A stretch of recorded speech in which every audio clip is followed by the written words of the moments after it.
Ny arabanao ny tokantrano manaraka ny météo amin'izao fotoana izao ny sary azo avy amin'ny zana-bolana misy an'ity rindraona hitantsika ato amin'ny sary izay mipetraka atsimo antsinanan'i Madagasikara raha ny 3 andro avy dia saika ny fisian'io rindraona io hatrany aloha izany no mandrafitry ny toetry ny androntsika ary manome avana ny tandrin-drano indraindray ho an'ny tapany atsimo Madagasikara sy ny any amin'ny ilany andrefana.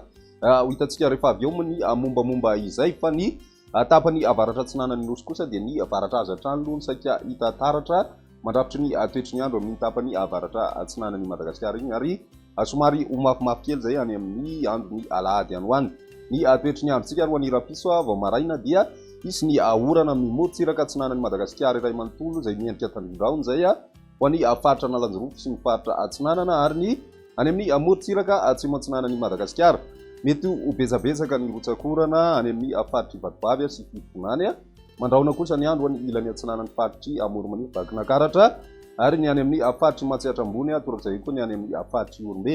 Mety hitrangana tandrin-drahona ihany koa ny morontsiraky ny faritry Sofia vao maraina be fa misava ihany moa zay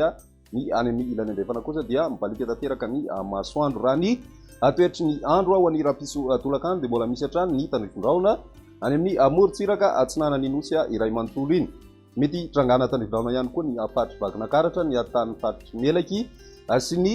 atan'ny faritry Sofia iny ho an'ny avoatany kosa amin'ny ankapobeny dia mandraondraona ny andro torak'izay ny any amin'ny faritra loatra mangory izay mety misy eriketikandro ihany indraindray ny ilany atsimo andrefan'ny Madagasikara kosa dia balika tanteraka ny masoandro. Ny maripana voavinavina amin'izay rapiso izay eo amin'ny 12 ka hatramin'ny 14 eo ny ambony indrindra ho an'ny avoatany 14 ka hatramin'ny 17 kosa ho an'ny morontsiraka atsinanana ary 18 ka hatramin'ny 430 degré celsius izay any amin'ny tapany andrefan'ny Madagasikara iray manontolo ny andro ny sabotsy misy hatrany ny tandrin-drahona hitantsika any amin'ny faritra Nalanjorofo sy ny faritra atsinanana ary ny district ny Antala torak'izay koa ny morontsiraky ny faritry Sofia mandraona ihany koa ny andro ho an'ny tanin'ny faritra atsimo andrefana izay mety arahina tandrin-drahona indraindray. Raha ho an'ny avoatany kosa indray dia ny rahona sy ny masoandro no tena mifandimby ary ny morontsiraka atsimo andrefana sy ny any amin'ny morontsiraka atsimo antsinanana kosa dia ny masoandro aloha zany no saika hibatoerana raha ny maripana voavinavina amin'izay andro ny sabotsy izay dia eo amin'ny 20 ka hatramin'ny 13 degré celsius eo ny maripana ambony indrindra ho an'ny avoatany 20 ka hatramin'ny 20 degré celsius kosa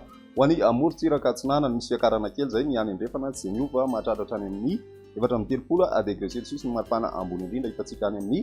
faritry Boeny sy ny faritry Betsiboka. Amaranantsika azy ny andro ny alahady misy hatrany ny orana izay somary miendrika orana miatoato zay ho an'ny morontsiraky ny faritra Nalanjorofo sy ny faritra atsinanana mandraona mety arahanerika ny ilany atsinanan'ny Sofia sy ny faritra Alaotra Mangory mety isy ny azavina vao maraina ho an'ny ilany andrefan'ny avoatany ary ny tapakandro hariva kosa dia mety hitrangana tandrin-drahona hatrany ny any amin'ny atan'ny faritra atsimo andrefana. Ny maripana voavinavina amin'izay andro ny alahady izay ny maripana ambany indrindra aloha mety tafidina 10 degré ho an'ny faritra Analamanga sy ny any amin'ny faritra Vakinakaratra ary mandina 20 ka hatramin'ny 20 kosa ny ambony indrindra raha ho an'ny avoatany hatrany tsy miova firy ny any amin'ny morontsiraky Madagasikara ankoatra ny morontsiraka avaratra andrefana izay misy fiakarana 30 degré celsius indray ny maripana voavinavina amin'izay andro ny alahady izay hitantsika any amin'ny faritry Boeny sy any amin'ny faritry Betsiboka. Izay ny météo tamin'ity an'io ty ary raha-pizy raiky fotoana manaraka velomana.